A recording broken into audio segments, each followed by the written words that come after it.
Welcome back to Smashing Heads Podcast. This is going to be our recap for Double Agents Episode 8. As always, my name is Zach, and I'm joined by my wife, Hannah. Hey, what's up? My best friend, Jake. How's everybody doing? And Pretty good. I was gonna change it up. To what? I wasn't sure, so like change up the phrase or change up just the delivery? I was gonna open with such and such and such. How's everybody doing about? But I couldn't nail down on the I couldn't do it. Yeah, it came across as very forced, uncertain. Yeah, uncertain. Yeah. Yes, for sure. Yep. So as always, we're gonna get into the episode that we mentioned. But first, we gotta do our plugs. We gotta plug things. It's what we do. It pays the bills. It does pay the bills, figuratively and literally, because without our support from all of our patrons, we would be doing this for free regardless. We did it for free for over a year before we launched Patreon. But we do appreciate everyone who came along for that. So if you are interested in that, patreon.com/smashingheadspodcasts. We have a handful of things in the works. Hopefully I'll be able to announce another interview soon that we've been working on since the middle of December. It's just been a long ride to get there. But hopefully we'll have some resolution this week. And our patrons always get to ask questions for those. And they get them ad-free, and they get them early, and then they get these episodes, these recap episodes ad-free and early as well. Hey, well, don't sell yourself short, Zach. You're like a lion going after its prey, stalking its prey. You're diligent. It's that lion's mentality. Yeah, oh, God, it is. You have the lion's mentality. I learned everything I know from Pauly, and so it's not Pauly. We've had him on before. Hey, that boy's thick now, though. You seen him? You've been checking him out? No, he's gotten thick. Apparently, Lolo told him he should try out to be on like the bobsled team or something. Is that what he's doing? I don't know. He's definitely gained girth. He put on, I think it was his Instagram story the other day, he's at like 196 pounds. Wow. And he's a small boy. And he's small in stature, yeah. You know? So, yeah, it's not Pauly. It is someone we've been trying, again, literally, I just looked, and the first time we officially tried to do things, it was December, and I didn't announce it, and I'm glad I did, and we're still working some things out. But hopefully we'll have that soon. So patrons always get that notification first. And, again, patreon.com/smashingheadspodcast. It is what it is. We've been trying to tweak the format of this new season just because the fantasy stuff we do at the end, which by the way Jake is severely losing. We like doing that, but we're trying to rein in the other stuff because man, these hour-and-a-half episodes were not a thing when we started this podcast, and then also the fantasy side, and also freaking recording on Wednesdays is so hard for us right now. Like, we haven't recorded on a Wednesday in over a month because it's just there's so much other stuff going on. So we record these on Thursday nights, which I kind of hate, but it is what it is. It's not going to stay that way forever, but It is kind of what it is right now. And if I would have known that my brainchild would have resulted in me having a loss, I would have never birthed it. You're behind by your double point. Even if we doubled your score today, you would still be behind Hannah, and actually still be behind me by 10 points. And I don't know that I really got a lot of points tonight, because I know the people that got a lot of fantasy points aren't on my team. So you know whose team they are on? The one thing I do hate about recording on Thursday is typically we would watch the episode Wednesday night, but for this week we didn't get to. And about an hour before we watched the episode tonight, I saw who won the elimination, and I was like, good God. But we'll get to that in a minute. I got some things to say. I think we all probably have some things to say about that elimination. Yeah. I can't. So. I can't wait. SmashingHeadsPodcast.com/store takes you to our merch store. We got a handful of things in there you can check out, and I've got to overhaul the website soon. It's been a while and it's bugging me, but it's being pushed on the back burner just because of a bunch of other stuff. So that'll hopefully be soon. Is there anything else? Is there anything, we don't have any patrons to shout out this week. We wish we buy did. our merch. We are recording. Take a picture, post it on social media, tag us. We'll retweet it. That has not happened one time since you said that. And so I don't know if they're doing it in spite of you. Yeah, I don't know if it's a you problem. No way. No way. But what I was going to say is we are recording a Patreon exclusive podcast this weekend. I believe Saturday, because today is Thursday. And Jake and I have a different podcast we have to record tomorrow. And we're doing a collaboration that we won't announce yet with another podcast down the road in February that will go up on Patreon as well. So, again, patreon.com/MashingHeadsPodcast. I don't feel bad about plugging it because it's what supports the show. And more than anything, it's what supports the show. So, let's jump into last night's episode. It's episode 8 of Double Agents, and I see it. Okay, I wish y'all could see this. So it's a recurring theme here. You knew what was coming every single week. Where you hold on a second, I'm talking. Okay, when you're done, I need to talk. It's a recurring theme every week where Zach's trying to simply open the show and just get us into things so that me and Han can just jump right on in there with you. But what Han likes to do, Zach, you normally get as far as, so we watched last night's episode, and then Han jumps in and she's like, and Nom said corn or something like, and it's just, oh my gosh, if Nom said corn, Jake, I would lose it. I'm aware. I'm aware. Well, Jake and I have a recurring corn joke thing that's been going on for months. I think more than anything, Jake has just decided that corn is going to be the punchline to every joke, and it's just, I don't think it's just Jake has got his mindset on that. Yeah, and it's like the more he says it, the longer it happens, it's gonna get funnier. Yeah. Well, he knew what was coming. Because you guys can't see the Zoom. Zach as he's talking, has his hand up in front of Han as if to say, "Hold on a second, I ain't there yet." I know. Right? I know. So you know it's coming.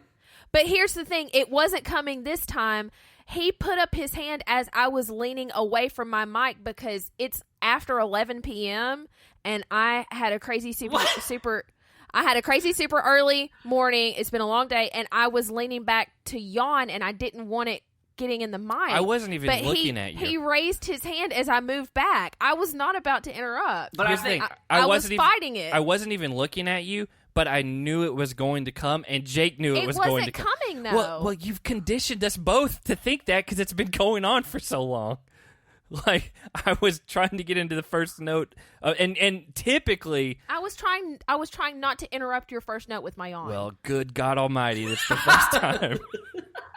I can't stand either one of you. I'm going to quit this show. We were going in, and typically I have like an opening thing that I'm just going to... Well, we start the episode with...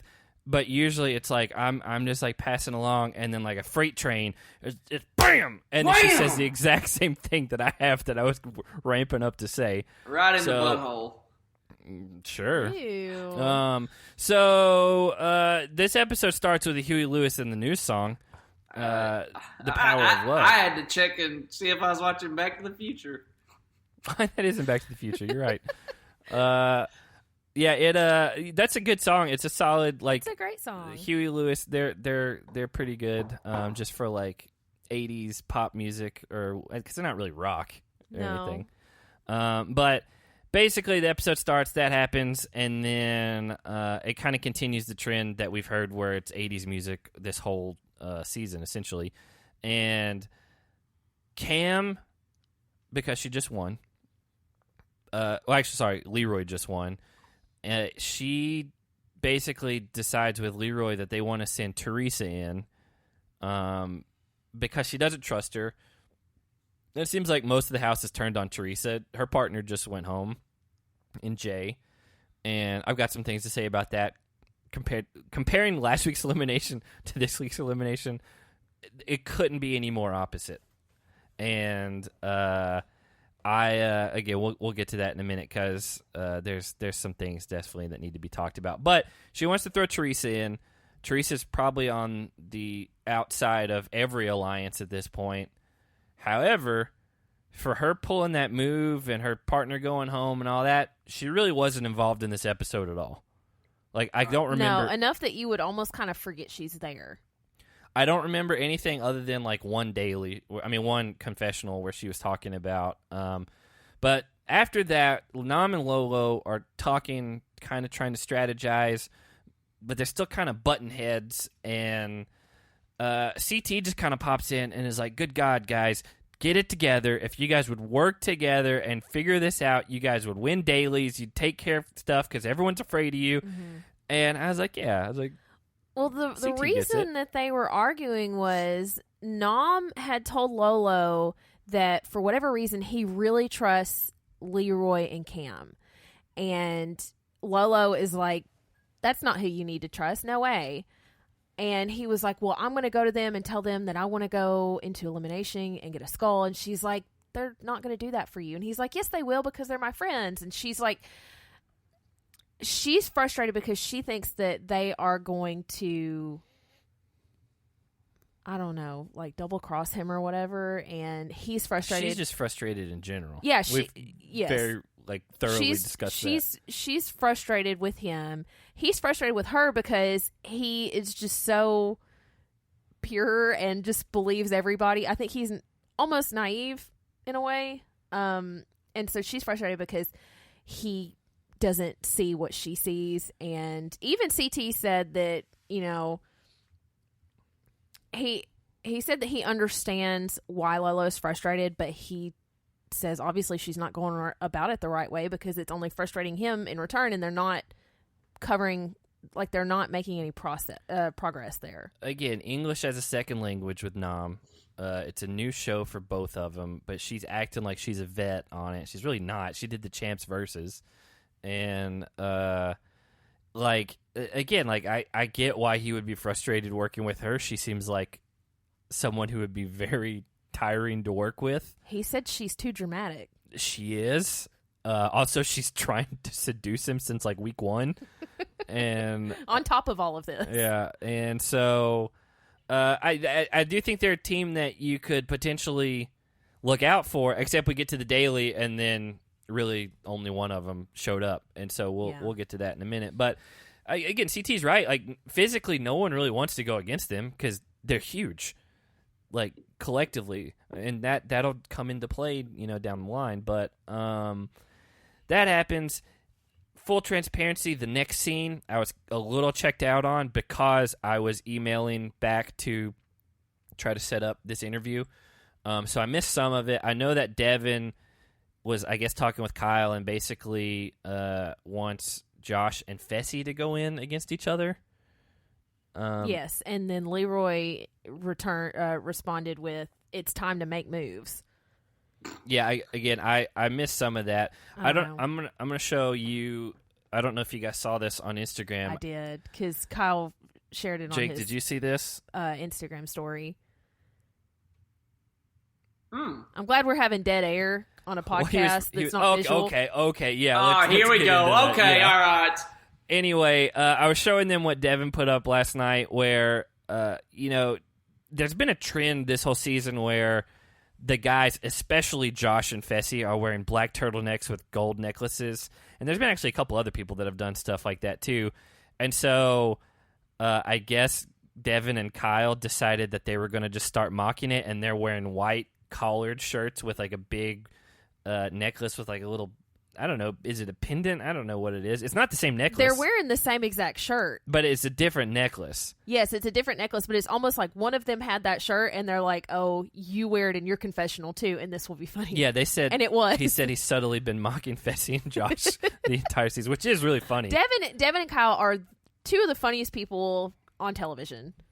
Definitely in this house for sure. And so they do that. Again, I was a little preoccupied and I didn't want to have to rewind it back. But we get to the daily, and the daily is called All Brawl, which you just take that H out of there. And it's even more intense. That's like if you take the Z out of Zach, you just get ack. Yep. More intense. So basically it's done in rounds of 5 people. and after round 1, he's like, the winner moves on to round 2, but it doesn't say TJ doesn't say what that is. And so the first girls round, I don't remember who all was in it, but I know Nany, Cam, Lolo, and Anissa were in it because they all made little notes about Big T. Oh, yeah. There it is. Again, this. Yeah, because you watched it and you said Big T was the last one to get in there. Yeah, she took her time to get into that water, but basically Nany finds it first, and in one of the not smartest moves, just like pulls it up, is like and gave herself away immediately. Yeah, so everyone tackles her right away. And to which I looked at you, Zach, and I said, you should be pretending you're still looking, keep it under the water, and pretend to still look that even after you found it, until you get to the edge of the water and can just jump out. You'd have been quite the tone setter, Han, because they figured that out in the next game. Yeah, I mean, it's smart, like, because they're also, like, throwing rocks around and trying to find stuff. But basically, Nany gets it, and she throws it to Cam, who... Was that intentional? We never... No, I don't think she threw it to Cam. I think she just threw it up and away from whoever was physically fighting her, and Cam was there to catch it. So it reminded me of a couple seasons ago where Zach threw that ball, very similar daily, and just threw it right to Wes, and Wes wins. That was on purpose, though. I do not think Nany threw that relic to Cam. I think she was trying to throw it away from Lolo and Anissa, and Cam happened to be there ready to catch it. From what I saw, it was definitely an intentional throw, and it wouldn't surprise me that she would work with Cam, though, because in the previous scene, like, she came in, she was congratulating Leroy. Her and Leroy go back to the real world Vegas together. They got ties for 10 years now. I wouldn't be surprised either if she just doesn't know what she's doing. Correct. So then in the middle of all this, Lolo loses her mind, saying that Anissa choked her, and, like, Anissa had her arm around her, but it was, like, very fast. It was not like she was choking her out. When I was in kindergarten, okay, I actually did get choked out by this little punk kid. Choked out? Like, you passed out? No, I didn't pass out, but I was, like, on the fence, and you were on the fence about being choked out? No, like, physically, I was leaning up against the fence. And is that what you did at recess? You just hung out and leaned against the fence? Yeah. No wonder that guy came to choke you. I think I was just, like, hopping on the fence. It was real, you could almost swing on the thing. Anyway, he just came up behind me and just hooked me around the neck and just started choking me. And the teacher came up and was like, and she did that right there. And I think I got choked out worse as a 5-year-old. You did. I didn't. I wasn't there, and I know you did, because nothing happened here. The playground was a dangerous place for me, if I'm being honest. Not only did I get choked by this little nerdy kid, which doesn't speak well for me, no. But I also, there was this little, like, little clubhouse thing you, like, walk up into, right? And it had this, like, pole in the center, probably about 8 feet up, and you just slide down it, right? Like a fireman's pole. Yeah, like a fireman's pole. And then I had these 2 little girls that were trying to kiss me. Now, at 5 years old, you don't really care to get kissed by girls, right? You're just like, ew, gross, right? Mm-hmm. And I was walking backwards, and I fell straight back onto my back, onto the rocks on the playground. I thought I had broke my back. For someone who has bragged literally dozens of times about being called the Quick in elementary school. You sure don't sound quick in either one of those stories. You had your back against a fence, so you were protected on that side, and someone still choked you out. That's the thing. Both attacks came from my backside. Okay. I when I was in, like, 2nd grade, we were playing dodgeball up against a brick wall, like, which isn't really dodgeball, it's just one person throwing it at all the people against the wall. And it was a kid that gets in a lot of trouble, and he got out, and he grabbed my arm, he's bigger than me, and slung me around, and I went temple first into that brick wall. And so that's what made you what you are now. They had to call my parents and, like, watch for a concussion and stuff. That kid got in a lot of trouble. Yeah. And that's also the kid that I think I've told the story before where... God, he beat your butt, didn't he? No, it was like it came out of nowhere because it was just like he lost it, and I've told the story before on here. I don't know how long ago, but there was a kid that got sick at lunch, and he kind of like spit out some French fries, and they were hanging on his milk crate, and it was that kid, and I saw it, and I was like, ugh, and I told one of my friends, because everyone ate lunch at the same time at this elementary school, and I told one of my friends, and he saw it, and then he started throwing up, and then when he started throwing up, it was a chain reaction. They canceled all of lunch for everyone, and like it sounds like y'all it was can't from eat to me throwing up. It sounds like it came from Stand By Me, where they do that thing where everyone throws up on each other, but literally... or that episode of The Office, where... Well, Stand By Me came out in the 80s, so that was the first one that I could think of, but they do that, and at least a dozen kids threw up, because it was like, that kid saw it, and then they saw him throw up, and then it just kept going around. And then the funny thing was the kid who initially got sick and left the thing hanging, he's the one who got in trouble. And it's just because he had a reputation for getting in trouble. And he could have been sick, and he got in trouble for throwing up. He deserved it. I mean, just being totally honest. But, yeah, so that happened. But anyway... When's the last time y'all ever... off. Oh, God. What were you saying? Well, did you say that kid deserved to throw up? No, that kid deserved probably to get in trouble because there's probably other things he had done that he had not gotten in trouble I was about for. to say, when's the last time you told someone you deserve to throw up? I don't think I've ever done that because Never. it's one of my least favorite things of all time is throwing up. So, yeah, Lolo, very upset, continues to be upset throughout most of the episode, but Aneesa didn't do anything. Like, in the grand scheme of the challenge, like, that was a very, very... I think anyone who had done the challenge more than, like, one season would have just been like, oh, that's part of it. It was, I don't know why she was upset, because it was enough that I didn't even notice, and it took me a minute to realize what she was talking about. Well, they had to do the up-close replay, slow-mo, and I was like, I still don't see it. Even in slow motion, it was like a second long. Yeah, and even Cam was like, this is a physical competition. That's kind of what we came here to do. And then Darrell said, this ain't the Olympics. We ain't going to play fair, which I still don't even think anything happened. And I guess Aneesa was the one that was yelling back at Lolo. She's like, if I was doing anything, they would have blown the horn. TJ would have said something. Yeah, which is true. Nothing against the rules, nothing malicious, nothing that would warrant any sort of confrontation afterwards. Seemingly no one else in the house understood why she was upset. That is probably a trend with her. But the next round, a bunch of guys. Basically, it's 4 huge guys and Michi. And he never stood a chance. He was just kind of on the outside looking in. But Nam, he did what Nani should have done. Like, when you find it, just act cool, pretend that you don't know what's going on, and then slowly sneak around. Nam even picked up rocks with his other hand and threw them. Y'all think he's got a thing for rocks?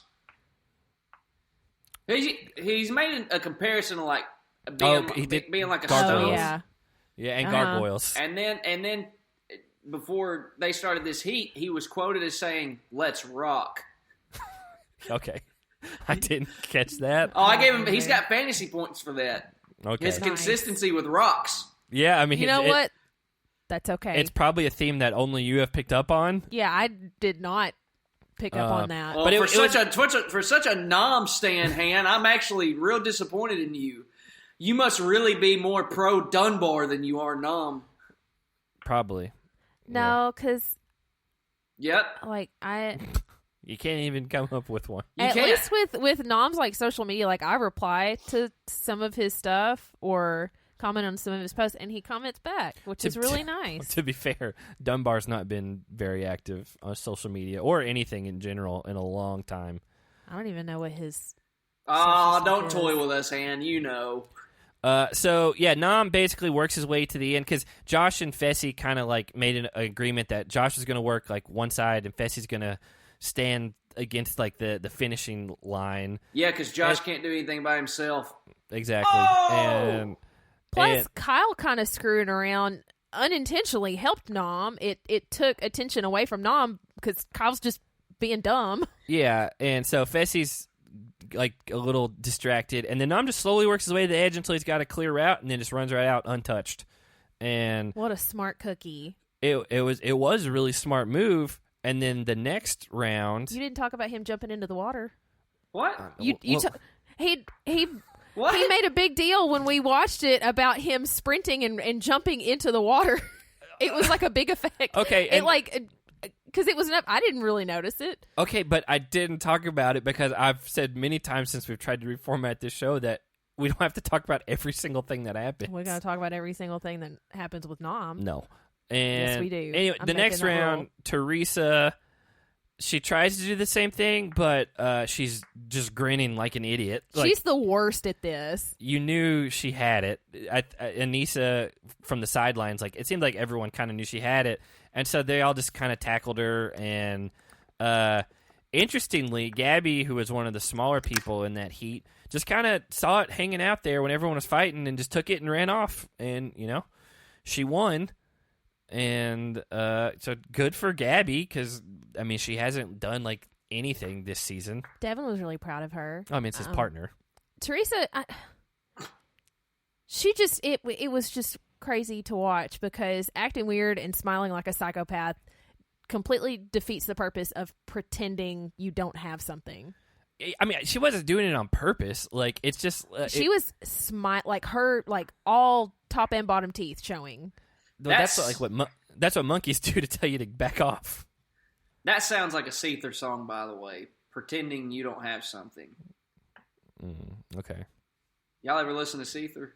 Is it Seether or Seether? What do you think, Zach? Like you're seething at the teeth. Seether. I don't know. You're seething. I've never heard seething. I think it's fine how you said it, Jake. Yeah. I think it's open to interpretation. I don't really care one way or the other because I don't like them. But they, after Teresa gives it away, again, Anissa said she would love to play poker with some of these people. The next round, another guy's round, which again, all huge guys except for Devin. CT just starts kicking around, and it's a smart way to do it because it looks like you're not really doing anything. What I don't understand is Leroy felt around his feet, and so he must have just moved it to like the other side where Leroy couldn't touch it, but that's risky. But, old man CT. Because like the initial reaction, right, would have been to just like, as Leroy's like reaching or feeling for it, you just reach out. Yeah, you freak out and grab it. And like, shout out to CT for keeping his composure. Yeah, playing it cool. And it worked. He got all the way to the end, and people are like, you have it. And they're like, well, no, Leroy felt right there. It's not there. And he's like, I don't know. And then he just runs right out of it. And so he wins. And so we find out that now in round 2, it's going to be CT versus Nom, and then Cam versus Gabby. And in like a pole wrestle with the relic. Yeah, it's essentially pole wrestle or X marks the spot. They've named it a handful of different things, but it's the same thing. It's just in water this time, so you could almost drown someone. And CT wins. Like, Nom put up a good fight, and like they're friendly after, and it's just CT. He was smart, used his leverage, kept Nom on his back, and like he kept his elbow like pinned on Nom's chest. And it was just veteran because probably Nom's stronger than CT, especially. Really? I mean, I think Nom is not physical though. I think not even a matter of strength. I think Nom is very hesitant to use brute strength. Let me rephrase that. Yeah, Nom is definitely in better. Yeah, Nom's definitely in better shape and probably has bigger muscles.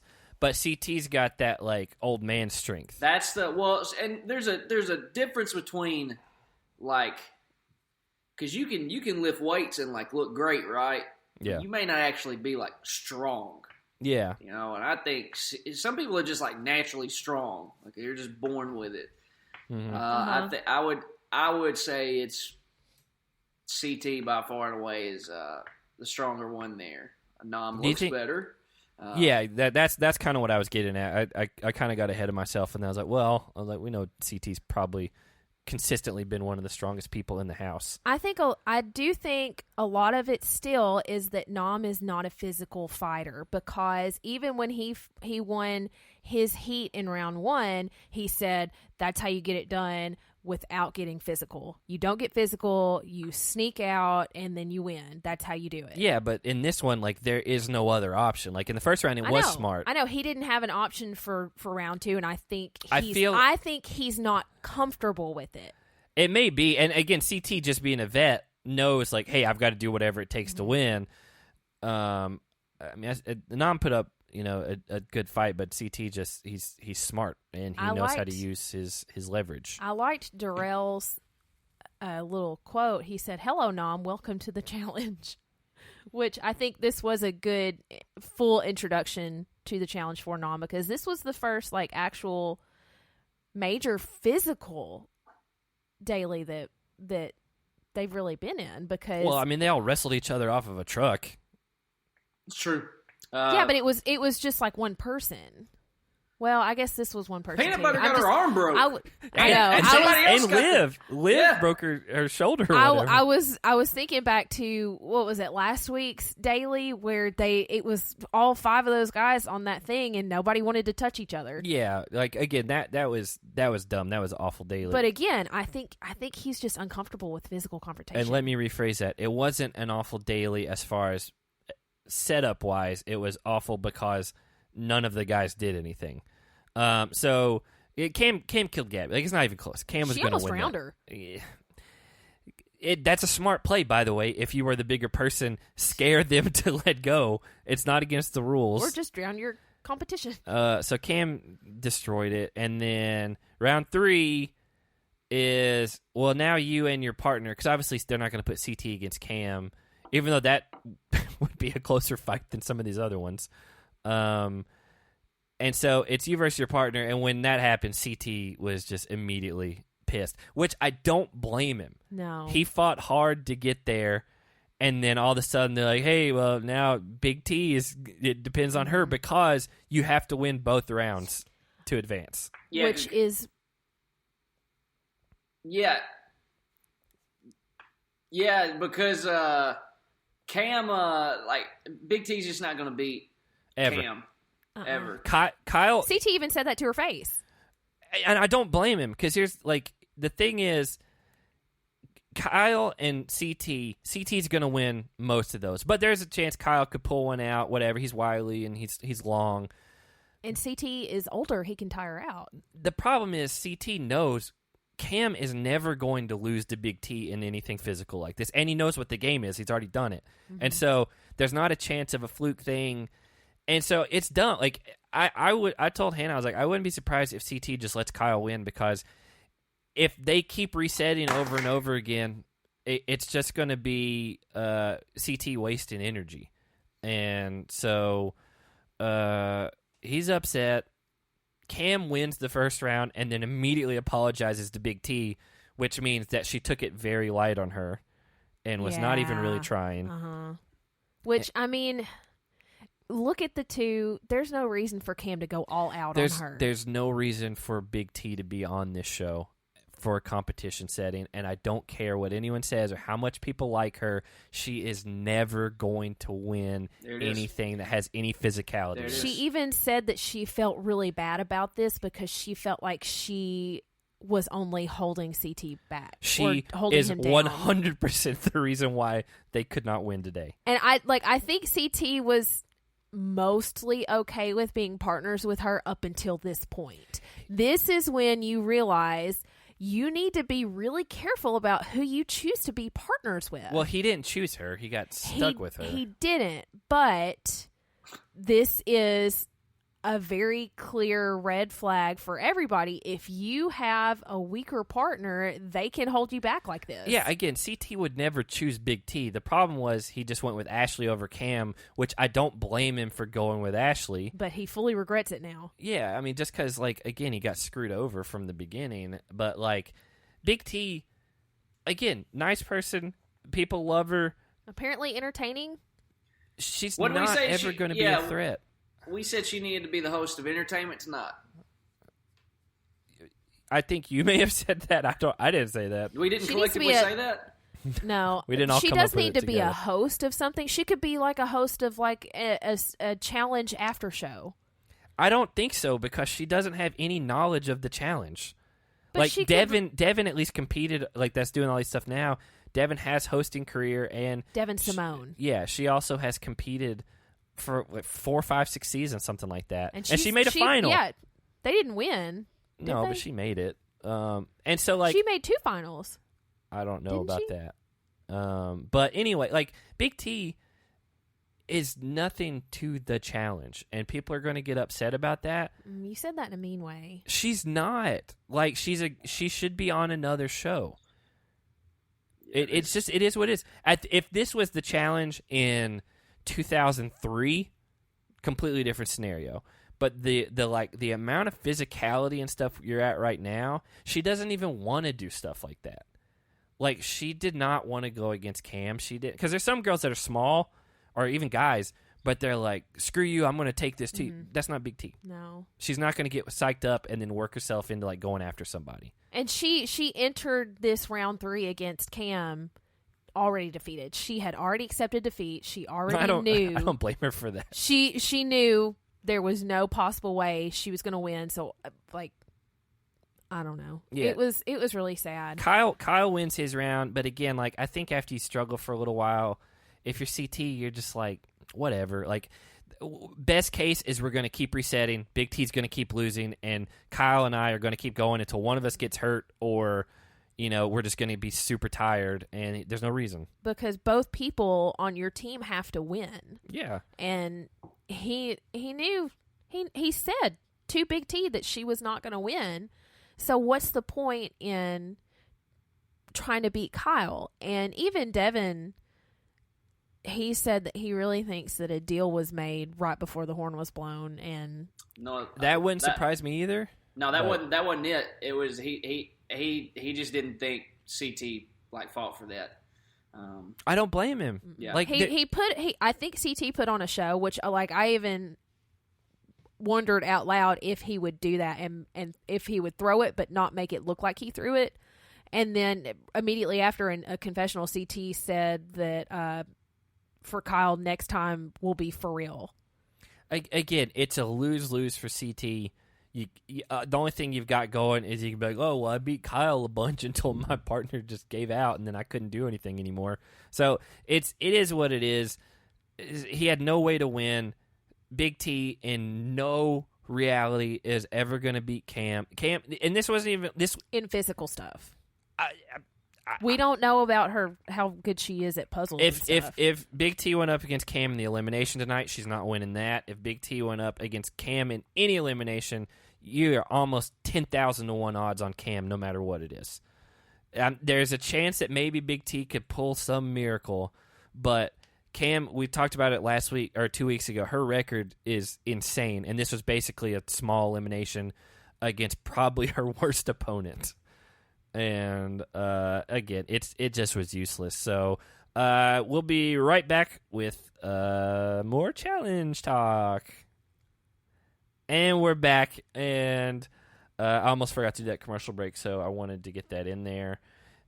So we leave the daily, and Amber M and Michi feel like they might be up for the vote. Sure. I mean, yeah, it makes sense. They're the smallest team there, and people want to go against them because they're going to suck. And Lolo's still going on about Anissa. Yeah, Lolo's still upset for no reason. Then she starts going around the house. Yeah, she goes complaining to Amber M first, and then immediately goes to Kyle and Fessy, who is Anissa's partner, and continues to rant to them about it. Again, it's just dumb. Lolo's upset for no reason. After that, Josh and Nani are kind of having a one-on-one thing, and they say they want to go against Michi and Amber M because, of course, they're the smallest team in the house. No one is afraid of Michi and Amber M, which I'll say it right now, Amber M and Michi probably should never be back on the challenge. They haven't done anything to provide any sort of competition on this show. Quite honestly, the newer crop of people on this season has not been good. No. Okay, so yeah, let's just look at that. Yeah, run through them, Zach. Let's go. Let's look at that. Okay. Nom, middle of the road. We like him, but he has not proven anything. Nothing. Other than he won his first daily partially today. Gabby, she won a round today. Other than that, it's done nothing. Amber M, other than trying to be mean to people, has not done anything on the show. And every single person in the house wants to go against her. You think she's been mean to people? I think people have been mean to her. She got it. No, she was stirring stuff up with Tori. Yeah, she's been trying to get people upset. But can you be mean to Tori? I think you got to reevaluate the. What? Well, she started it with Cam. Anissa. Regardless, later in this episode, Natalie was the one shining spot in this, and it is very unfortunate that she had to go home for medical reasons. And then Joseph Mustard Boy, one of the biggest flops. It took me a minute to remember who that was. One of the biggest flops we've seen on the show in a while. Amber B, it's up in the air. I think she has potential to be more than any of the other girls so far. But we still haven't seen anything. Well, her and Darrell are just playing really low key, and that's kind of Darrell's game. And but it's also not good for TV. No, and so Leo, again, went home. Also, he's very small. Michi, very small, and did not do anything other than he had to have the paramedics called on him in that one thing in the water. Liv, DQ'd, didn't really show anything before she went home. Lolo is probably the best competitor out of the rookies, other than Natalie. Yeah, and so you're maybe 2 for 10. That is not a good percentage. No, not good. Not a good look. And so maybe Amber B or somebody steps it up, but if Michi, Liv, Leo. Trying to see who else. Amber M, Gabby. If none of them ever got a call back, I wouldn't care. It just doesn't matter. They're not going to bring anything to the show other than maybe they'll get in some drama with people. And you can throw Big T in that too. I agree. Wouldn't care. 100%. I don't know why she's gotten 3 callbacks. But people are going to be very mad that we say that. Because again, she seems like a great person. She's just not built. It's Shailene 2.0. She shouldn't be on the show. So hold on right there, okay? That's a little. Come on. It's Tinder Chase even. These guys. Oh, poor Tinder Chase. At least he was trying to hook up with Nani.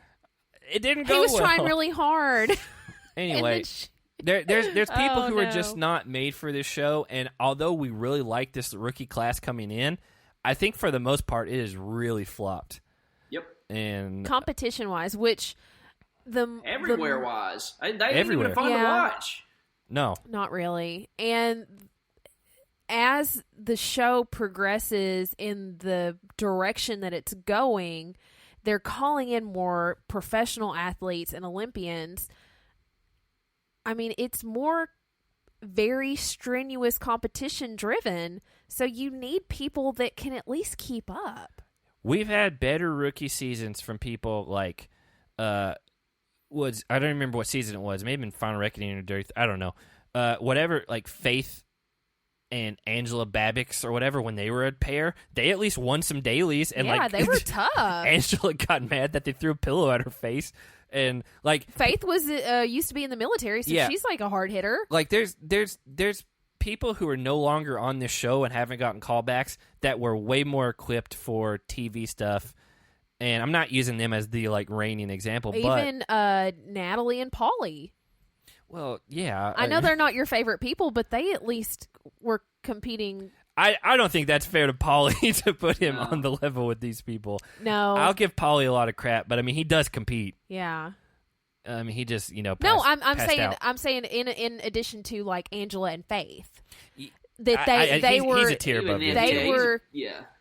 But as an example, their rookie season, they were at least trying to compete. It's just again, I was excited about this new crop of people, and it looks like you're batting about maybe 20% if you're lucky.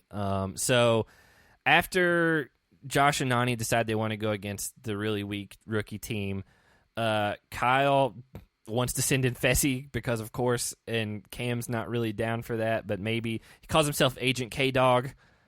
And I don't remember that. He basically wants to screw over anyone that gives him any information at any point. Well, Cam shuts down Kyle's proposal to throw in Fessy and Anissa because she wants to throw the two of them a bone, and as opposed to upsetting the Big Brother Alliance, which... Oh, they're always upset. I know. One, they're always upset. Two, that doesn't make a whole lot of sense because Cam has a pretty strong alliance. You're going to have to pick some of them off very soon. I'm going to say something that I never would have thought I'd say. I think that's unfair to call the Big Brother Alliance upset at all times because it is only half of the Big Brother Alliance. Casey's been fine. Casey and Amber B, they don't care. I forget Amber B's part of that. It's Josh is 85% of being upset at all times, and then Fessy is like 15%. You can get him worked up, but the other half, like, they don't care. So I do think it's a little unfair to say that it's the Big Brother Alliance is upset at all times. It's half of them, but they have the loudest man-child of all time that's, in the middle of everything, so that's what everyone thinks of. And that's per CT. Yeah, but I honestly, I wasn't even trying. That's just what came to my head. I was not trying to quote CT. So we get to the Bubble Club. The Dome. It's Bubble Club. I'm just going to start censoring you whenever you say anything other than that because it's the Bubble Club on this podcast. Can you it's trademarked. Can you instead of doing like a beep, can you record a sound to lay over that? Like a dolphin? No, like if I went. Yeah, I could. I'm not going. That's too much work. It's already too late. I'm surprised you didn't ask him to just copy him saying Bubble Club and just place it over whenever. Oh, that would be good, actually. That's a good idea. I can do that. I'm full of great ideas, even if they're to my own detriment. So CT is trying to make amends with Big T, and I get why he's trying to do it, but I don't think he said anything wrong. I think it wasn't polite, but that's the whole thing is about this show. What is it on the real world? It's when people stop being polite and start getting real. This is an extension of the real world, and he also promises not to trade partners if given the opportunity. Do you think he'll hold that promise? I think it's 50-50. I think he might because he even said if he doesn't get a chance, he's going to ride this out. I think he knows this is kind of a lost season for him because at this point, there's only one guy's skull left, and you still have Corey who's fighting for it. Not even that. Who is going to vote CT and to possibly go get a skull? The only thing you could do is all the other people who don't have them could try to overthrow the people that have skulls and just screw it. If you won't let any of us go in, we're going to all vote for CT, and now you have to face CT. Yeah. Or unless he and Big T win a daily and he puts himself in. That's what he wants, and he was on track to do it today, and that's why he was so mad. Yeah. Because he knows that's about the only way he's going to get in there. But man, Jake, do you think if CT wins a gold skull that he's going to stay with Big T? No, I don't either. He's smarter than that. He is smarter than that. And I think for how nice she is and how nice he's trying to be to her, she gets it. If he gets a gold skull. She would get it if he went and grabbed Cam or whoever. Yeah, this else. Man's been talking up how big of a regret it is that he didn't choose to be partnered with Cam. Yeah. At the start. So that would be the move if he went into elimination and won.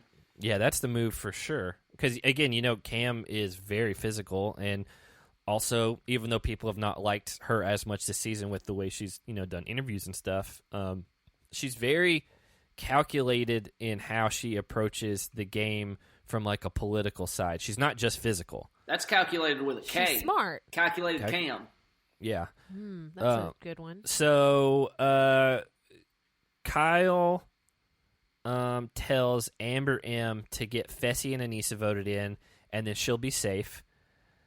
Did you get the quote from her in her confessional? No. Afterwards, she said, Kyle has a reputation of being she's stupid. Has a reputation in the house of being a liar, but I feel like I can trust him. I was like, what on earth makes you think that you should trust him. That's what, like, the dumb person that is, like, trying to get in a relationship with some scumbag that they know they shouldn't be with. Like, oh, I can change him. They're like, every single person I've ever met has told me that these people are just human garbage and they're going to treat me like crap and whatever. But, I really feel like I can trust them. They seem to be on... I really feel like this is going to be great. Like, this is the right person who will treat me nicely and not like garbage. It doesn't surprise me at all that she said that, because, she should go back to Are You the One? So, after that, Amber B realizes, which I do think this was a smart move on her end, the Big Brother Alliance is more powerful and obviously a better in route to win than her rookie alliance with Amber M and Gabby and those people. And so she tells Big T, like, hey, you should vote for Amber M too, because even though I don't want to, that's what I'm doing because it's what's best for me, which is how you should play the game, especially as a rookie. Also, Anissa does not think that Kyle is still very mad at her. Did you catch that? She thinks that now that Kyle has a gold skull, he's not going to be holding a vendetta against her, which is not true. I think she'll be surprised. Yeah, again, like Kyle, he still hates Fessy for voting for him for like 2 weeks in a row, even though he lied straight to Fessy's face. He can hold a grudge, yeah, which is kind of funny, but also doesn't always make sense. So they go into deliberation, and everyone's sitting on that big couch area, and Michi immediately just says, hey guys, I don't want to go in. And then Amber's like, me either. And I was like, well, that's a bold strategy, I guess. And then CT was like, is that how it works now? We just say we're not feeling it. And then Leroy chimes in and said, oh, well, in that case, I don't want to go in either. Like, again, this is, I didn't even talk about this when I was talking about these people that shouldn't be back on the show. These people don't even want to compete. This is the last chance for a guy. It's the last open gold skull for the men, and Michi starts off the meeting with, "I don't want to go in and compete for my gold skull." Yeah, like that's the thing. These people aren't here to compete. They're here to hopefully luck into winning money, which I do actually like that they're having to earn the skulls because it weeds out people like this. But it's very annoying to have people like Michi and Amber M who are just like, I know I have to win a gold skull to go to the final, but I just don't want to do that. This is maybe the last chance. Yeah, it's dumb. And so I don't know. It's just that's annoying to me. Again, they shouldn't be on the show. They should be on some other show. They should be on, hey guys, I want to live in a house and hook up with everyone. What was that show on Netflix where everyone just hooked up together? I don't know. What are you talking about? Where everyone's just really hot and they lost money every time they hook up. Oh, it's just called, I think called Love Island, is it? No, that's a British show. Yeah, I watched that show and I can't remember. Too Hot to Handle. Is that it? That's it. Too Hot to Handle. What were you saying? Temptation? Something about a temptation? There was a Temptation Island back in the early 2000s. No, I think they made a reboot recently. They did, but it initially came out in the early 2000s, and it was like, hey, these people are all in committed relationships. Let's put them around a lot of hot people and see if they stay together. Ugh, it's stupid. Anyway, so after all that, Amber M tries to deflect some of the heat on her onto Anissa by saying her name is also floating around, and that really gets Anissa going. I don't know. It's stupid. Like, these people don't want to compete, and so why would you come on a competition show if you don't want to compete? I don't know. Again, that doesn't make sense. Casting's weird, but they go into, everyone votes, and then Kyle and Cam go into the deliberation, and he made a distinction that I haven't heard him say yet, and he was like, tall Amber, which she's a lot taller than the other Amber. And the other Amber's really short. Which is a roundabout way of saying what I said. Yeah. And he said, tall Amber asked me to not reveal that she voted for Amber M.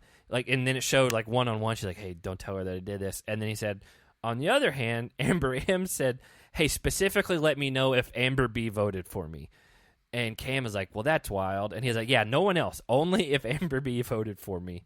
And then he said in a confessional, he said, don't give me information like that because I'm going to screw you over. Also, another Amber who chose to trust Kyle.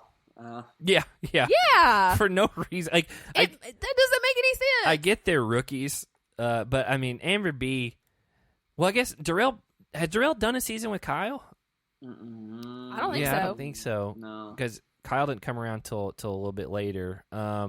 So yeah. The one thing that I didn't really like was they showed the reveal of the compromised agents, and then they didn't show us, which has not been a thing that they've done this season so far. It's to keep you in suspense because nobody really knew. Yeah, great. Who was... Great suspense. It was a great build up to that. I was fine with it.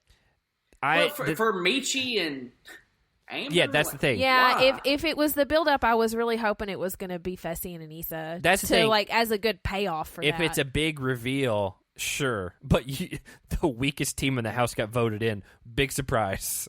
And that would have been a great one to use. Like, so what was it? Week 1 when Wes gets voted in. Wes gets like that's a good time to do it. Not for two competitors no one really cares about. And after you've set like 7 weeks of like precedents of we're showing it to you now, and then we'll talk about it later. So and then Cam and Kyle were like over the top surprised, and I was like, they told them to do that. I was like, they that was not their genuine reaction. And so anyway, we missed that. Then we get a quick thing of Anissa apologizing to Lolo. Shouldn't have to do that, but Anissa's a vet. She's like, I'm not going to fight with this girl. She's crazy. I mean, there's no reason to have issues with Lolo, and even Lolo said that Anissa has talked to her more than any other vet. So because of that, she's going to give her a second chance. Yeah, and before we get to the creator and the elimination, we will be right back. We are back. And, so everyone goes down to the crater, the elimination light comes on, all that stuff. And we find out, surprise, surprise, Michi and Amber M were the compromised agents. Huge reveal there. And Amber said she can't wait to find out who voted her in. Who cares? No one's afraid of her. Like, what's she going to do? I mean, Paulie came in entitled. But Paulie was an athlete, at least. And he was also he had a big fan base from his show, which was a huge network TV show, Big Brother.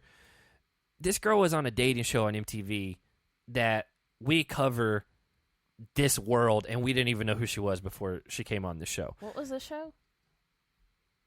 Eliminate. Did you make that up?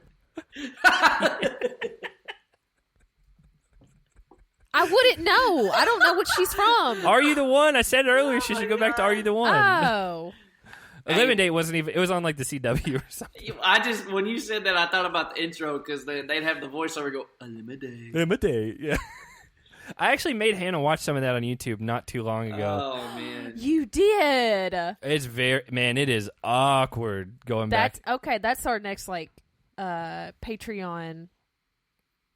I'm not watching like 240p resolution rips of Eliminate. Yeah.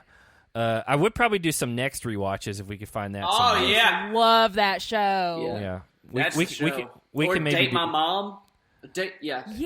That one was all fake though, so I didn't like that. You believe what you want to, Zach. Room Raiders had Robin from the challenge on it one time. Room Raiders also had Zac Efron when he was like prime High School Musical hot. Dang, man. Everybody freaked out over that. It's all anybody talked about it at school after it premiered. Not for me. For like a week. Kyle and Cam, they get to decide who goes in because they both have skulls. They're not putting themselves in, even though it would have been fun. It would have been like the ultimate like flex to just be like, yeah, screw it, we'll go in against them. Who cares? Because like they're not winning this, and but they didn't do that, and so they vote Nany and Josh because they're trying to throw them a bone, I guess. Because again, Nany's cool with Leroy, and Nany's like really good friends with Kyle too, though, right? Yeah, and Josh is just along for the ride, I guess, and because Kyle loves it when Devin makes fun of him. We find out it's a men's elimination, which is interesting because they've done back-to-back men's eliminations, except that we've had so many random people go home off and on for things that were not game related. It's really thrown everything for a loop. Yeah, I wonder if they're going to reset at some point and with go, a purge, something like that. I don't know. We in the daily, Nani said we don't know if it's guys elimination, girls, if it's a double elimination for the team, or if it's a purge. So I think all that's in play. At some point down the road. This was the best case scenario for Nani if this were a girls' elimination. Yeah, even though like Nani is not strong compared to like a lot of like Tori is much stronger than Nani, and Tori struggled with this elimination. Yeah, but still, like who she would be going up against. Amber, this would be her best shot at getting a gold skull. Yeah, 100. And so I get why she wanted to go in. So it's a men's elimination, and the TJ says it's asset destruction 2, except the title cards only just said asset destruction. It didn't say 2. And he said, we made the crate heavier, which I was like, well, that was the thing that Tori struggled with for so long. And he also said, now you have to solve a puzzle before you start. And I didn't like that. I didn't like that addition to it. That's what I told. That's what I told Hannah. I was like, I don't like it. I was like, because it's. I don't like that. It's there's no like element of surprise to it anymore. It's just you have a key and you just have to hit it. You know exactly which blocks to hit as opposed to trying to hit all of them. Oh my God, I cannot believe even after having a key how spectacularly Josh screwed this up. Before we get to it, I'm not getting to it yet, but I was just like, that was the thing I didn't like is there was no. Because last time we saw it, we were like, well, there's a chance Tori could come back. And she almost did. Because, you got to just guess the right squares. But no, this one you had keys. So first off, Josh solves the puzzle pretty quick, which it's just a slider puzzle. Those are not really hard. It's like a 9-piece or 12-piece slider puzzle. In the meantime, Michi just, bless his heart, he can't figure it out. And even steps back multiple times to look over at Josh's puzzle, which why? What's I gonna do? If Michi could not figure out that it was a skull that has been on every single thing throughout the whole season, then he's a moron. Because it was on the board behind him that Devin pointed out at some point. And then also, Michi's like, all these things, they're just Scrabble. And, no, it's not. It's a picture. Yeah, I didn't get why he said it, but that's what he said. And, those puzzles are not super hard. And it's not like I've done some where it's tons and tons of little pieces. This was, what, 9 pieces? 9, 12, 16. At most 16. It was 16. Less than that. Yeah. It was a 3x3 or 4x4 grid, probably. I think it was just a 3x3. Regardless, this was just supposed to be something that you solve, and then you got the key, and then it helped you figure the rest of it out. But he couldn't even get it going. And then he steps back and is like looking at Josh's, and they're like, well, that doesn't help you. You still have to solve yours before you can go on. Exactly. And looking at Josh's doesn't give you any sort of an advantage. We'll get to it in a minute. This entire elimination was dumbfounding. Josh gets his done. Great. Good job. You solved it. Then he pulls his big bucket thing and tips him over. He should. Again, he's probably 240 pounds, something like that. And then one of the most spectacularly bad, the only thing I can even think of is when Corey and Nelson tried to play soccer in an elimination. That was so bad. That is bad. the only thing I've ever seen that comes close to how bad. Like, I think this was worse than that. Darrell was laughing so, like, he couldn't believe it. Like, Darrell was goofy laughing. It is, and here's the thing, like a lot of times on these, we saw it last week with Leroy, and the eliminations, they use kind of the same clips over and over to like build suspense. These were separate things. Because when they did a shot from further back, you could see all of the balls at the bottom of the grid that he had thrown that had not gone through. Josh has a key that shows him exactly where he should throw. And he was just throwing them aimlessly. No, he was aiming. He was definitely trying. It looked very aimless, like he was just throwing them wherever. He made Tori and Anissa look like world-class athletes. and like that would like should be in the Olympics competing for everything like Lolo does, because that is one of the most uncoordinated. And Fessy was like, because Fessy's friends with him, he's like, he's an athletic guy. He's got 2 left feet or whatever. It's like, nah, man. 2 left feet does not have anything to do with throwing balls. He at one point said that Josh was good at a lot of things. I'm like, what? He's good at getting mad. What? He's good at swimming.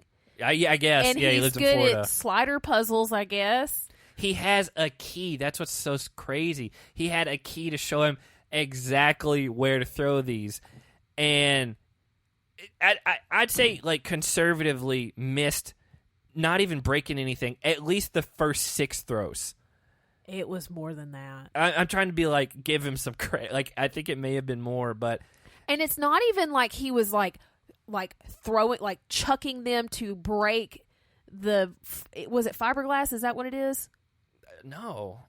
Whatever the material is that you're throwing the medicine balls to break it, it's more like he was just kind of tossing them. Even that, he's like hitting the frame. These are like what, maybe 8-10-inch diameter balls, and then the smaller ones were still pretty big. Well, not that's regardless. The squares are probably at least like closer to probably 2 feet by 2 feet when they're out there. So that ball's got plenty of room to hit somewhere and go through. And he's hitting the welded metal frame like multiple times. And that line is like 2 feet from it. And like that, if you look at where that line is in the sand, he's not like having to throw him from like 6 feet away or something. He's throwing him from close. Yeah, you're on top of that thing. It's one of the most mind-blowing. And the fact that he comes away with his first win because of it shows how bad of a competitor Michi is. And coming from a guy who like regularly like stacks himself up against the rest of the top guys in the house. Yes. So not only is he just further proven as awful at this game, he's further proven as delusional. It was such a sad elimination, and after he won, the whole house was cheering, like they were so excited. It's ironic. And I think the reason that they were cheering and so excited for Josh's win is because of how sad the effort was. They were glad that it was over, but boy, was it entertaining in ways. The way that they were cheering is like when you cheer for your moron cousin who finally graduated high school after failing 3 times, and you're like, "We did it! And we did it!" Then to like have this speak. I did it for my family, man. Like, shut up, dude. Like that. If you did that for your family, I'd be ashamed. Yeah. I'd be ashamed. That's so mean. He said, "I prayed to God to give me shit." Like, dude. Like, okay. So we said last week, like, there was no guy that would have beaten Leroy at that elimination, right? We could not have had 2 opposite eliminations. Any other guy would have beaten Josh tonight. Any other guy. Jeyyy would have killed Josh in this elimination. That's the thing, is like Jeyyy put up a good fight and barely lost to Leroy, who's just a freak of an athlete at that specific thing. These guys were so bad that it was like, well, one of you has to win. We can't send you both home. At some point. And Jake, I'm sure you absolutely devoured this immediately after. Yells at Devin, "Hey, we got Hall Brawl next, right?" And then starts bragging to the rest of the house. So this is what it feels like to finally win an elim. Again, Devin. He didn't even say elimination. He said elim. Devin's not to idiot. We play pickup basketball. Quite a bit. It's like if I were to have shot 0 of 20 for 3, the guy on the other side of me has been just killing me. And I hit 1 3, and now I'm in his face like, what do you want? What do you want, bro? Yeah. You want to go? Like, it's an equivalent. It's like, dude, like, that's not it. That's not the route to go. Again, when he says that to Devin, Devin's like, yeah, if we have to throw balls at stuff before we have to do it. Because, again, it's bragging over, I'm not kidding, I cannot think of a more humiliating win. Like, the the Corey and Nelson thing, that was actually in the final, if I believe. It was... What? Or was that an think elimination? So. No, I think it was an elimination. That was early on. That's right. That's yeah, right. But the soccer ball was on fire. I was thinking there was a on one of the seasons we watched back where in the final, Wes and like Jody and Brad and some of those people had to do a soccer type thing. That's what I was getting confused with.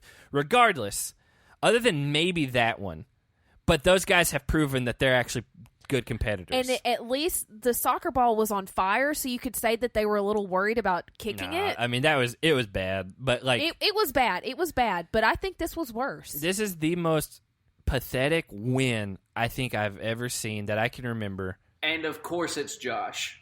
Exactly. Of course, it is. Cherry on top. Afterwards, Michi says, man, I just didn't study puzzles before coming.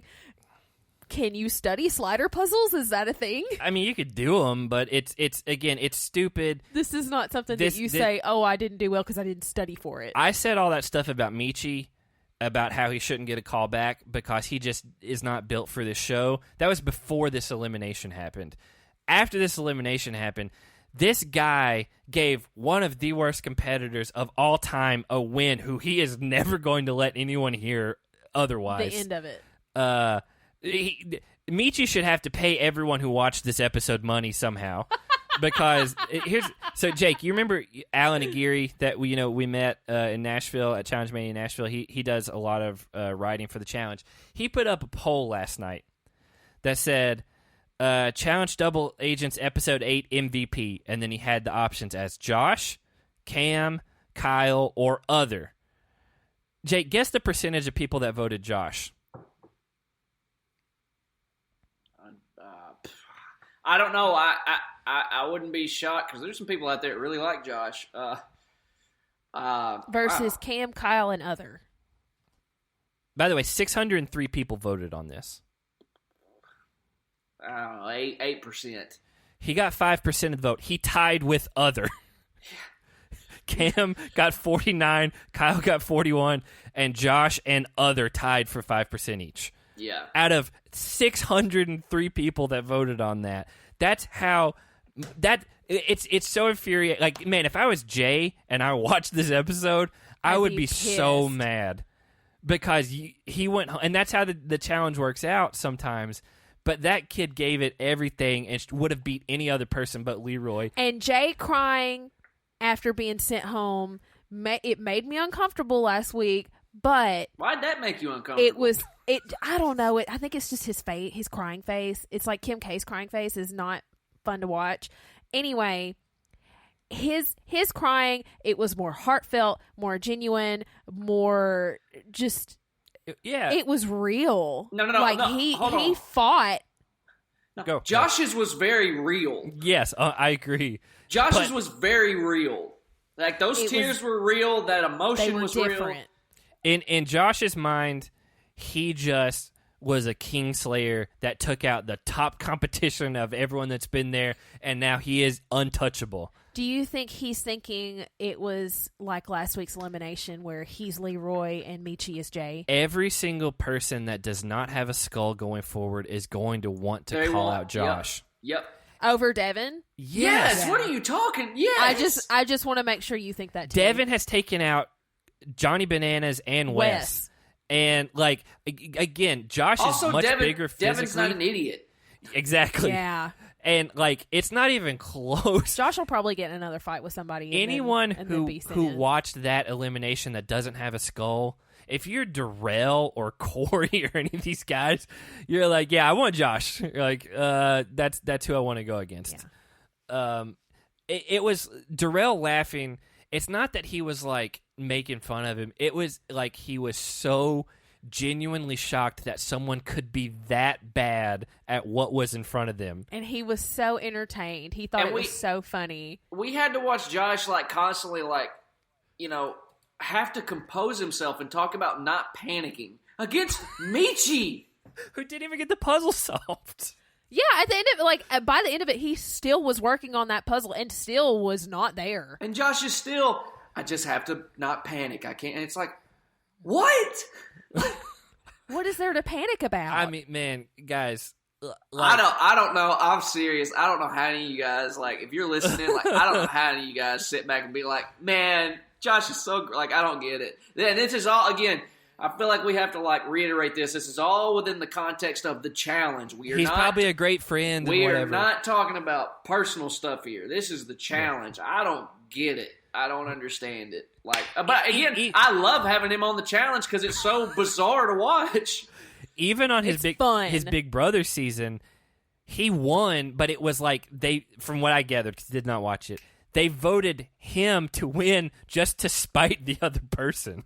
He was oh, well, we got to choose one of them, which is basically how this elimination was. And then after this elimination, TJ just he congratulated Josh to an extent, but more than anything, he was just like, Michi, that's one of the worst things I've ever seen. He's like, you couldn't even get the puzzle done.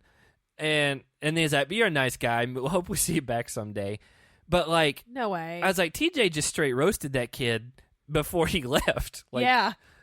Hey, you got sent home. You're leaving. You're not going to win $1 million. I'm going to make fun of you a little bit. Yeah. I don't know. Josh then gets to pick. He stays with Nany because, of course, I mean, whatever. And that makes Amber M the rogue agent, which I guess I didn't realize that she's the first female rogue agent. Well, you did after she bragged about it to the rest of the house. She's only that by default because we've had so many females go home for random reasons. We've had 3 different girls that have been DQ'd medically. For medical reasons. And so whatever. Amber M's a rogue agent. Every guy who is going to have a girl go into the next elimination should be scared to death to have to team up with her. And that's it. That's the episode. Parting words from Cam. When you come for Cam, karma comes for you. Now we're done. Sure. There it is. Cam did win the vote that Alan put up, for the episode MVP, which there's no way in hell I'm ever giving Josh. Josh. This is one of the superlatives. FTK for the kids. This is a children's podcast. You can't talk like that. No way in hell. We gotta get to superlatives. For who smashed heads, you cannot give anyone who is in that elimination any sort of credit. Mm-mm. And so I gave it to Nam because Nam was sneaky and he ran out of the water. And good for him. He fought against CT. That's my vote. I'm giving it to Nam because I'm not giving it to Josh and I'm not giving it to. I guess I could give it to Cam, but I think I've already done that enough and just change it up. Give it to Nam. I'm fine with you giving it to Nam. I'm fine with us giving everything to Nam. My smashed heads was actually the entire elimination because it absolutely smashed Josh and Michi in different ways. It shouldn't have. They made it easier because they gave you a key of how to win. I don't know. I'm going to give it to CT because he faked everybody out with his feet. That was my other call was going to be CT. Yeah. And his feet work. Yeah. So for who got their head smashed, I'm giving it to someone that's not even on the show anymore. Jay's got to be so mad watching what happened this week. Yeah. And that's a good one. That's a double whammy. He probably is. So Jay, I feel really bad he went home. You know what? I could also say everyone who had to watch this and now has to put up with Josh bragging about winning the worst elimination we've probably ever seen. It's going to be so good. So he earlier in the episode was talking about and I can't remember the context or anything, but Josh is basically giving challenge insight and advice, and now he's going to be the guy that's in order to win an elimination, this is it's dude, shut up. You know it's coming. I can't wait. I can't freaking wait. He would be that guy anyway. Because he was a few episodes ago. He was like, you know what? I've been down there a bunch. I haven't won yet, but I know what it takes to win because I've lost so many of them. He was telling Fessy that. Yeah. Again, this guy lives on another planet. I love it so much. So what's yours? Head smashed Lolo by herself. She smashed her own head the entire episode by... She too horny. No. She's, for whatever reason, ready to get mad at somebody, takes it out on Anissa, and then continues to bring it up to everybody in the house, whoever will stand to listen to her. Maybe she's so horny, like we said, that she like we said, she basically when Anissa gave her some physical contact, it just set her off in a direction that she didn't know she was going, and she's so desperate for Nam at this point, and he's a stone, like Jake said. So Jake, what's yours? So I am gonna give it to. I had it. Why did I lose it? I don't know. I mean, it's pretty open-ended. You could give it. You could give it to anybody. I had good reason too. Oh, Big T, Big T, Big T. Yeah, because her partner openly was like, "You ain't winning." You know? He's right though. So it like you in that right before they went in, like you could see in her eyes, it almost looked like she was a little upset, like it hurt her feelings, but also she knew he was right. She should not be competing on any sort of competition show where there's physicality involved or endurance or anything like that. Like, yeah, if it's who can be the most pleasant housemate, sure. She'd win.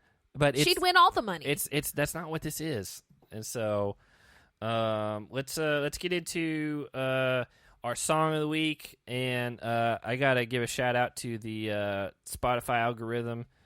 They gave me a band last week called Bearings, and the song is Where You Are. I didn't know who they were before this, and I listened to the rest of the album, and it's kind of hit or miss, but they have really good songs, and then some other ones that are okay, but this one is called Where You Are. My song of the week is Glasgow by You Me at 6. It's one of my favorite bands. Their first 3 albums, absolutely top-notch. Didn't really listen to anything after that because it wasn't really my taste. Finally, after a little over a year of announcing it, they finally released a new album, going a little bit back to kind of their older stuff, which I like, and this was by far my favorite song on the album. It's just, I've listened to it a lot this week. For some reason, that band, the name of them always reminds me of the band Cute Is What We Aim For. Because they're very different. They just, but neither one of them are good band names. That's what it is.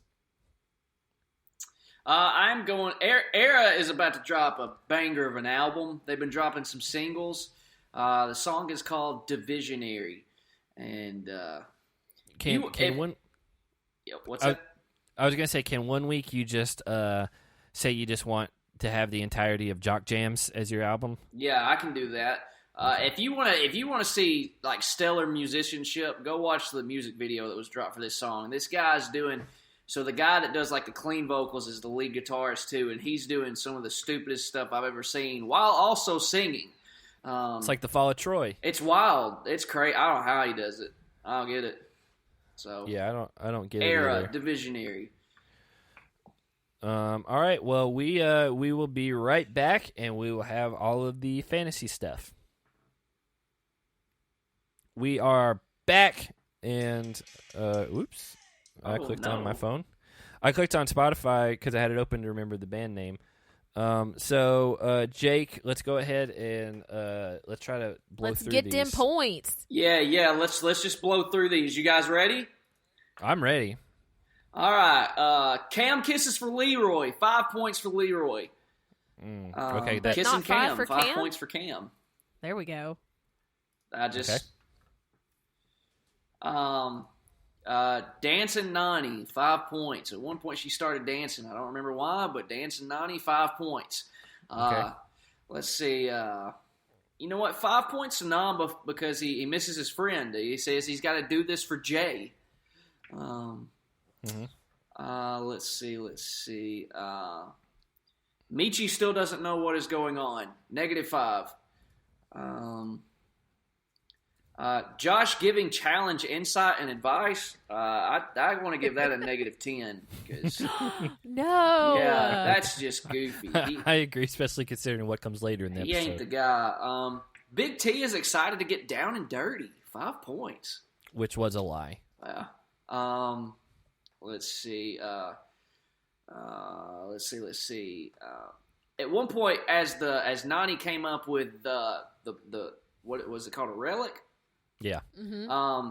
As everybody's like, jumping on top of her, Big T's smiling during all that. She's running towards her, so 5 points to Big T for being giddy, I guess. So, Let's see. I'm trying to. Some of these I gave points to that I look back on. I'm like, no, we're not doing that. Okay. It should be the last one. I'll leave that to your discretion. Cam's the heat winner, 10 points. So we're going to give it per heat? Not the last heat. Okay. That's just a win in general. But gotcha. Yeah, these first couple of heats. For that first round. Anissa and Lolo fight, 10 points to Anissa, 10 points to Lolo. That may be the most points I get tonight. Yeah. Anissa chokehold, 5 points. Lolo angry crying, -5. Darrell with the fire quote, ain't no such thing as playing fair, 10 points. Oh, I wasn't expecting that. He put 5 ahead of you. Big T doesn't like being choked. 5 points, because who does? Actually, that's some people actually do like being choked. Yeah. Kyle isn't excited about hands on him. -5. Hold on, I can't find Kyle. Oh, there he is. All right. Nom with the even more fire quote. Let's rock. 10 points. Yeah. Yes, 10 points. Oh, 10 for that? If Darrell got 10 points, Nom gets 10 points. The consistency of rocks for Nom. I got you. I got you. Nom pretending games, 5 points. Mm-hmm. Won him that heat. Another 10 points for winning the heat. He gave if you remember in Street Fighter, who was it? Ryu that would go, Hadouken! Yeah, Nom did a Hadouken. That's what Turbo used to do after every win. Yeah, so I was thinking that was a Dragon Ball thing he was doing, but it may have been Street Fighter. No, Hadouken is Street Fighter. But he didn't say Hadouken. But he did he did. Yeah, We talked about it when we watched it. We talked about it with each other. Gabby is cold, -5. Well, she's wet. Yeah, but nobody likes being cold, Han. And she specifically talked about it, being cold. No one else did, so -5 to Gabby. Bad poker face Teresa, -5. Yeah. Out of nowhere, Gabby, 5 points and the Heat won. An extra 10 points to Gabby. I got you. CT wants to drown everyone, 5 points. Okay. CT plays with his feet, 5 points. Heat winner CT, 10 points. Nam is hungry, 5 points. When did he say he was hungry? He said he was hungry for a win. Oh, okay.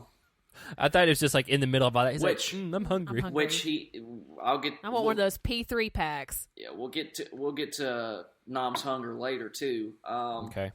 Let's see.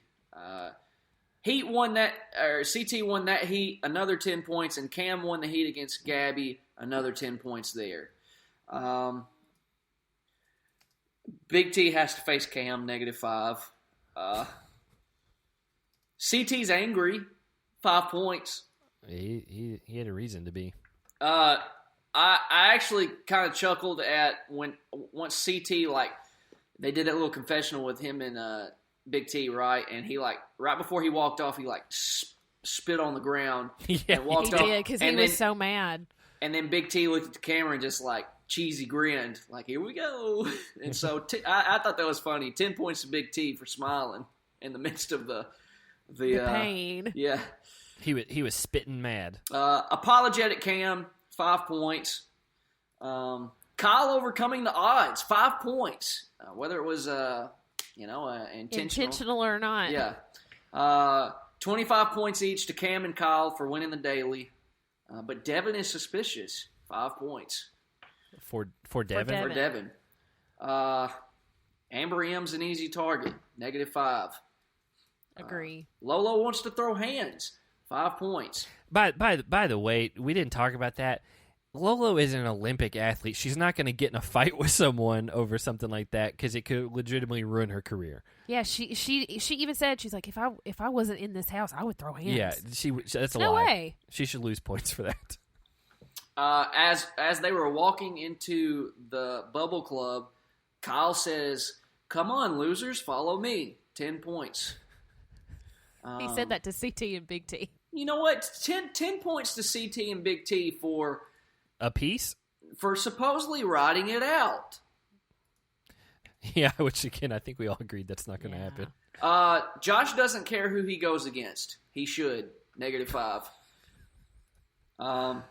Amber M feels like she can trust Kyle. -10. -5. Ooh, okay. Yeah. You know what? There's enough of a precedent. Okay. That's on her at this point. Okay. But as I think it was Amber B and Big T talking about throwing Amber M in, Amber M just drops into the conversation. Strong convo drop in. I'm giving her 10 points for that. But I don't think she even knew because... No. I'm not saying she knew. Okay. She stopped it right. She just showed up.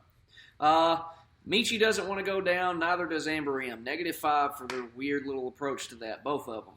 Yeah. But shout out to CT for just throwing out the "Is this how it works now?"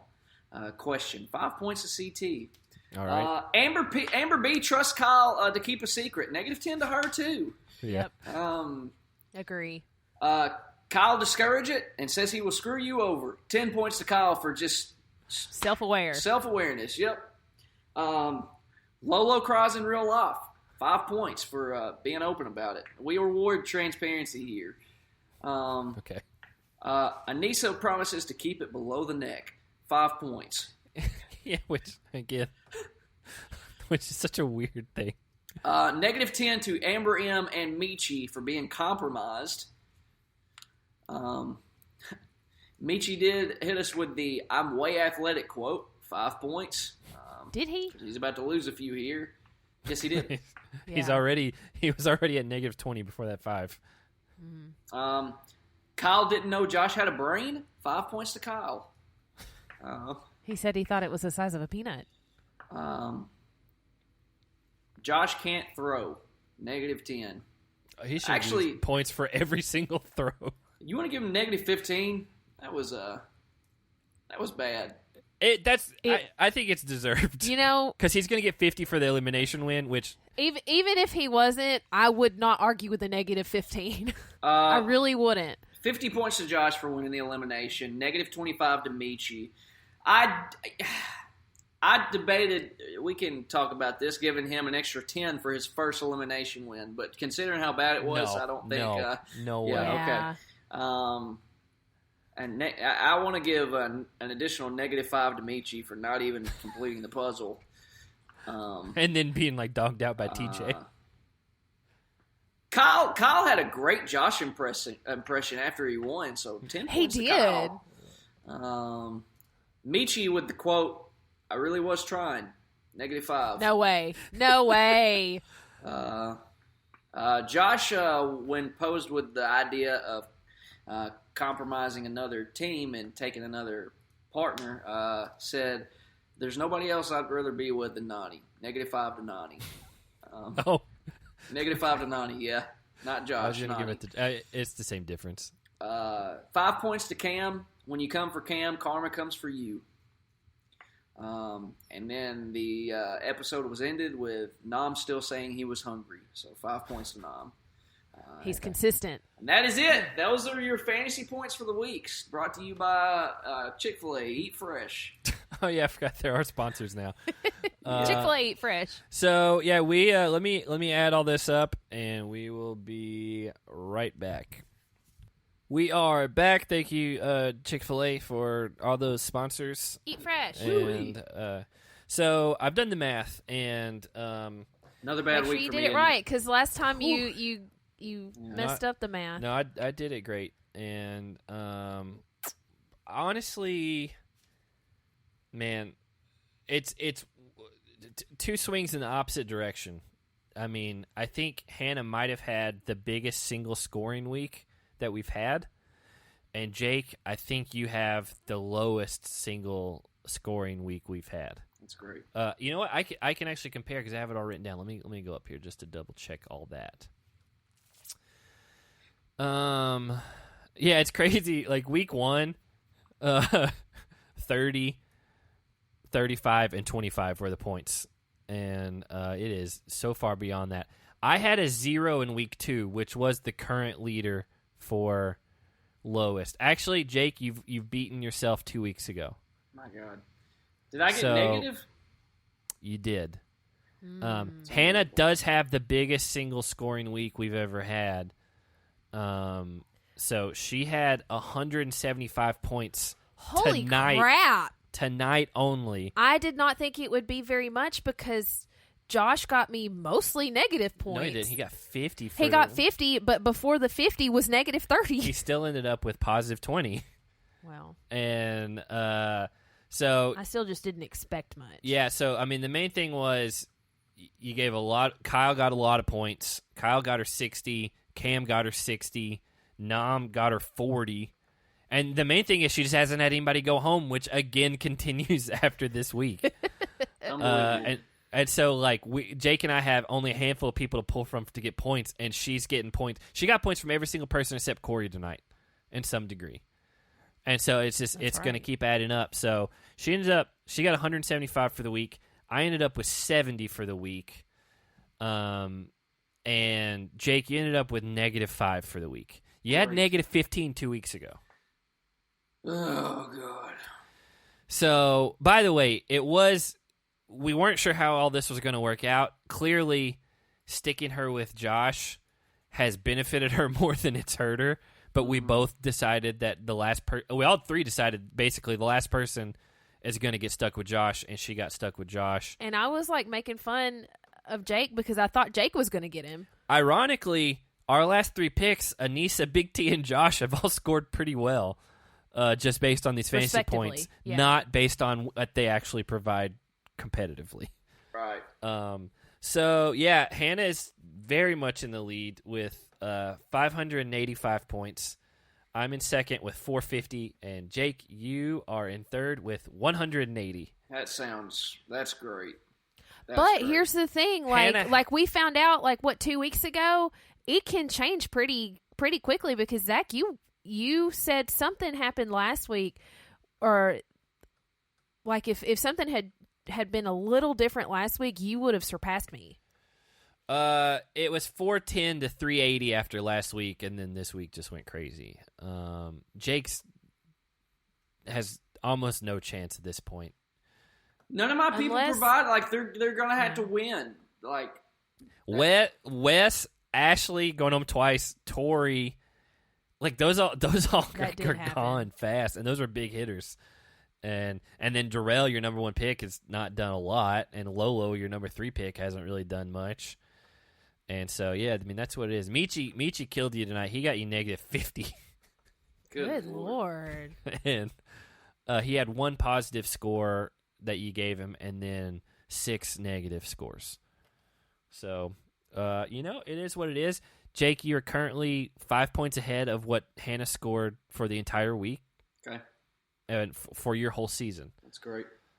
So, again, I really do think it's come down to it's the luck of the draw.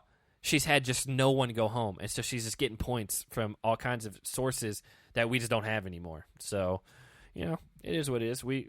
I do like the format of the fantasy and all that. So, we are definitely going to continue it going forward. As far as I'm concerned, I'm having fun with it. It's a smash hit. Sponsored by Chick-fil-A. Yeah, I think so. So again, we'll be back with you next week. Hopefully we'll have an announcement soon about another interview. So just be checking Patreon if you're a patron. If not, patreon.com/SmashingHeadsPodcast. That'll be where it's announced first. And other than that, again, follow us on social media at Smashing Heads on Twitter, at Smashing Heads Podcast on Instagram. I say it every week, but then we get new followers every single week. So I'm going to continue to say it. Follow us on all those, and again, for the time being, we are having to record on Thursdays. It's just kind of the way things are, but we're still churning it out, and we're getting it to you as soon as we can, based on work and a million other things going on. So, other than that, we'll be back with you next week. Have a good night, everyone.